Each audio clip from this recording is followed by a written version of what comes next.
Assalamu alaikum and good morning, my dear students. I hope you all are doing very well. So let's start our day. और आज हम लोग continuation है हमारे chapter 8 that is fungi और fungi के हम डिफरेंट पर्सपेक्टिव्स पढ़ चुके हैं और आज हम लोग इसकी स्टार्ट करने जा रहे हैं details to get know about classification of fungi. Okay, so classification of fungi के बारे में हम बात करेंगे और जो मेन करेक्टर्स हैं जिसकी बेसिस पे हम फंजाई को क्लासिफाई करते हैं वो इम्पॉर्टेंटली हैं. On the type of the sexual reproductive structures, be very sure students, हम यहाँ पे स्ट्रक्चर्स की बात कर रहे हैं और इसके अलावा मेथड्स ऑफ रिप्रोडक्शन. आप देख सकते हैं अगर एक स्ट्रक्चर डिफरेंट है, लाइक डिफरेंट कैटेगरीज में डिफरेंट स्ट्रक्चर्स हैं, तो हर स्ट्रक्चर का फंक्शन भी अलग है और उसी हिसाब से मेथड्स ऑफ रिप्रोडक्शन हम कहते हैं. सो मेनली अगर आपसे पूछा जाए कि क्लासिफिकेशन ऑफ फंजाई की क्या बेसिस हैं, तो आप डायरेक्टली कह सकते हैं on the basis of reproductive structures number 1 and number 2 is methods of reproduction. तो इन दो कैरेक्टरिस्टिक्स की बेसिस पे हम फंजाई को 4 मेजर ग्रुप्स में डिवाइड करते हैं. Number 1 is zygomycota, then ascomycota, then basidiomycota and deuteromycota. अब आप देख रहे होंगे क्लास पिछले जो हमने लेक्चर अटेंड किया है उसमें एस्कोमाइकोटा और बाइसीडियोमाइकोटा हमने पढ़ा. उससे पहले हमने इम्परफेक्ट फंजाई को पढ़ा था जिसको हम ग्रुप एक्चुअली ड्यूटेरोमाइकोटा कहते हैं. ओवरऑल देखा जाए तो यहाँ पे ज़ाइगोमाइकोटा एक ऐसी टर्म है जिधर से हम न्यू अपनी क्लासिफिकेशन स्टार्ट करेंगे. आप इन सब के एंडिंग यानी कि जो सुफिक्स हैं वो सब के सेम हैं mycota. Only the first name जगह प्रीफिक्सेस हैं उसको चेंज किया गया है और जो चेंज किया गया इसका हम वर्ड बाय वर्ड मीनिंग भी देखेंगे. ज़ाइगोमाइकोटा जिस तरह ज़ाइगोट आपने एक वर्ड पढ़ा है, ज़ाइगोट से निकला है. यहाँ पे हमारे बुक में एक डिटेल्ड टेबुलर फॉर्म में डाटा दिया है. हमने उस टेबुलर डाटा को ओपन करके just in the form of की पॉइंट्स, जो हमारा नॉर्मल मेथडोलॉजी है टीचिंग की, हम उसी में ही इसको लेकर आएंगे ताकि हम एक एक प्रोसीजर को कंपैरेटिव स्टडी में लेके सामने आ सकें. जिस तरह आपकी अंडरस्टैंडिंग बेटर होगी उसी तरह आपकी पेपर अटेम्प्टिंग भी बेटर होगी. So there is no need to get confuse over that thing कि बुक में एक और तरह से मेंशन है and we are going to discuss it in some other way. So don't worry for that. ये सिर्फ आपके की पॉइंट्स हैं आपको अपने माइंड में रखने के लिए. सो स्टार्टिंग विद द ज़ाइगोमाइकोटा, इनके पास जी होते हैं ज़ाइगोस्पोर्स. एस्कोमाइकोटा के पास एस्कोस्पोर्स. जब हम स्पोर्स की बात कर रहे हैं तो उनका ग्रुप नेम उनके साथ लग गया है. Then basidiospores. जबकि आपको याद होगा बेटे ड्यूटेरोमाइकोटा में हमने देखा था कि sexual phase is absent because ये है वो इम्परफेक्ट फंजाई. सेकेंड बात आती है on the basis of their asexual reproduction.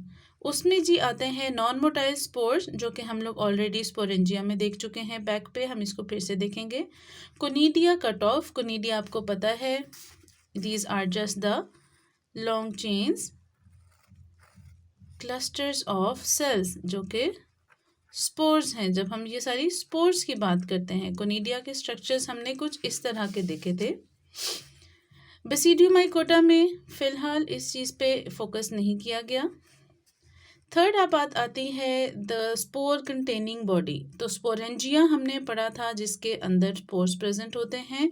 कोनिडियोफोर्स होते हैं जिसके ऊपर कोनिडिया लगे हैं. और बेसिडियोमाइसीड्स की रिप्रोडक्टिव स्ट्रक्चर को हम बेसिडिया कहते हैं. अगर हम फिर से अपने पॉइंट्स ऊपर लेके आएँ तो क्लासिफिकेशन ऑफ फंजाई मेनली होती ही 2 पॉइंट्स पे है, रिप्रोडक्टिव स्ट्रक्चर्स और उनका मेथड ऑफ रिप्रोडक्शन.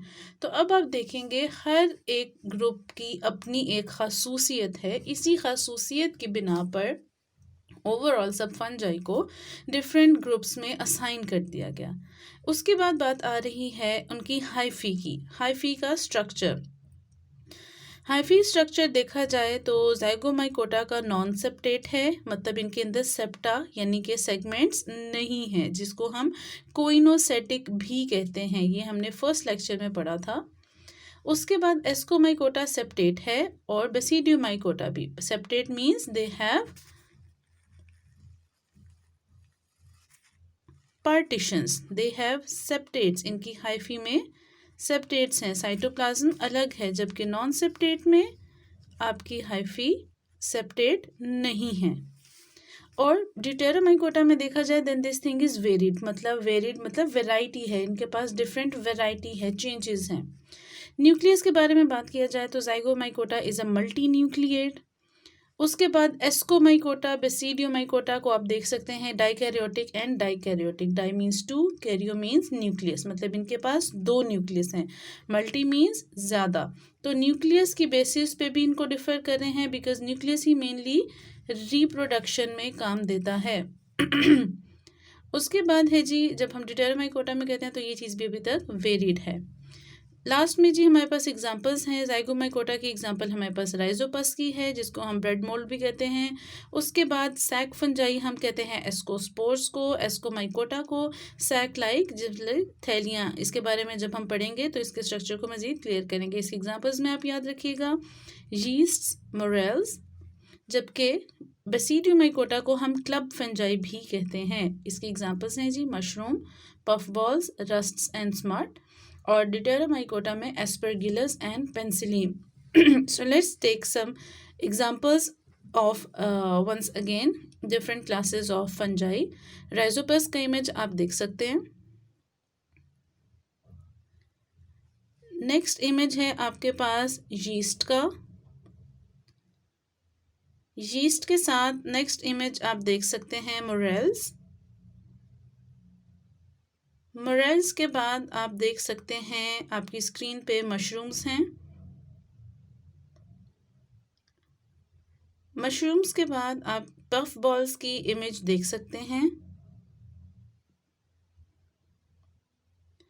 इसके साथ रस्ट एंड स्मट जो कि क्रॉप्स की एक डिजीज़ है उसके इमेजेस भी आप देख सकते हैं। और लास्ट पर आपसे जो इमेज शेयर किया जा रहा है वो एक ड्यूटेरोमाइकोटा है, दैट इज़ एस्परगिलस। इसके साथ इमेज आपकी स्क्रीन पे शो हो रहा है पेंसिलिन का। ऑलराइट जी, अब हम लोग डिटेल में देखेंगे about the first class that is Zygomycota. इसको हम कॉन्जुगेटिंग फंजाई भी कहते हैं। कॉन्जुगेशन का हम प्रोसेस ऑलरेडी पढ़ चुके हैं, that is fusion and mating. Zygospore की जब हम बात करते हैं, हमें यहाँ पे बताया गया है कि जब 2 different hyphae when they just fuse together they make a thick walled dormant structure. thick walled dormant structure. dormant means resistant, मतलब मज़ीद इसके अंदर resistance है, resilience ज़्यादा है। तो यहाँ पे जो स्ट्रक्चर बनता है वो थिक वॉल्ड जाइगोस्पोर कहलाता है। अब उसके बाद meiosis takes place when zygospore germinates. तो जब मियोसिस स्टार्ट हो जाएगी, जब जाइगोस्पोर यानी कि एक स्पोर डॉर्मेंट कंडीशन में है और डॉर्मेंसी उसकी तब ख़त्म होती है जब जर्मिनेशन स्टार्ट होती है। यही मेथडोलॉजी हम प्लांट्स के सीड्स में कहते हैं। जब किसी भी पौधे का एक बीज, एक उसको हवा, नमी, ग़िज़ाइयत, न्यूट्रिशन, वाटर, सारी फेवरेबल कंडीशंस, टेम्परेचर नहीं मिलेगा, वो डॉर्मेंट स्ट्रक्चर में रहेगा। जैसे ही आप उसको फेवरेबल कंडीशंस देंगे, उसको सॉइल मिलेगी, वाटर मिलेगा, अवेलेबल कंडीशंस एंड न्यूट्रिशंस मिलेंगी, वो जर्मिनेशन स्टार्ट कर देगा। इसी तरह यही मेथडोलॉजी अप्लाई होती है ऑन दी स्पोर्स। इसके बाद हमें बताया गया है कि asexual reproduction by spores and hyphae are coenocytic. Coenocytic means इसके अंदर सेप्टेट नहीं है। अगर हम फिर से ऊपर जाके देखें तो जाइगोमाइकोटा को यहाँ पे नॉन सेप्टेट का नाम दिया गया है, जो अभी हमने आपको बताया। इसके साथ एंड पे नाम फिर से दिया गया है कोइनोसाइटिक। तो इन 2 टर्मिनोलॉजीज को हम ऑलरेडी डिस्कस कर चुके हुए हैं। ऑलराइट क्लास, तो ये इमेज आपके बुक में अवेलेबल है। अब हम इसको स्टडी करेंगे क्योंकि ये आपके लिए बहुत इंपॉर्टेंट है। ये अक्सर क्वेश्चंस शॉर्ट में भी आ सकता है, लॉन्ग का भी एक पार्ट बन के आ सकता है कि जी लाइफ साइकिल ऑफ राइजोपस को आपको ड्रॉ करना है। तो उसके लिए आपको सब चीज़ को समझना है। हम यहाँ से स्टार्ट करेंगे। एक स्पोरेंजियोफोर है जिसके पास स्पोरेंजियम कंटेनिंग बॉडी है और इसके पास स्पोर्स हैं। यहाँ से जब एक स्पोर्स डिस्पर्स होंगे, चाहे हवा से, पानी से या इंसेक्ट से, तो स्पोर्स बिखरने से 2 डिफरेंट टाइप के आगे से फंजाई राइजोपस जर्मिनेट होके स्टार्ट हो जाएंगे, इनकी ग्रोथ स्टार्ट हो जाएगी। एक टाइप को रेड शो किया गया है, अदर को ग्रीन शो किया गया है। Sporangium and sporangium once again. This is the point जिसको कॉन्जुगेशन का पॉइंट कहा गया है, और इसी बेसिस पे आपके जाइगोमाइकोटा को कॉन्जुगेटिंग फंजाई का नाम दिया गया है। यहाँ से जब आप देख रहे हैं दो डिफरेंट स्टेन्स की कॉन्जुगेशन के बाद गेमीटेंजिया बन रहा है।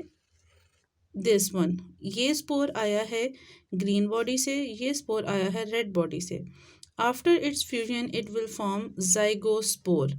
ये वो जाइगोस्पोर है जो आगे जर्मिनेट करेगा, और ये जर्मिनेट करके फिर से एक नई फंजाई बॉडी जो कि राइजोपस है उसको बनाएगा। सो zygospore on germination will once again produce a rhizopus body। उसके आगे से फिर से स्पोर्स बनेंगे, और इस तरह एक पूरा लाइफ साइकिल कंटिन्यू हो जाएगा। और सबसे इम्पॉर्टेंट थिंग है, इसमें आपको एक लाइन ड्रॉ करनी है जिसमें आप बताएंगे कि यहाँ पे जो फर्स्ट हाफ है दिस इज एन हैप्लॉइड, जबकि other half life cycle that is diploid, 2n and n। So that was all for today, students. If you do have any questions, then feel free to contact and feel free to comment in the comment box.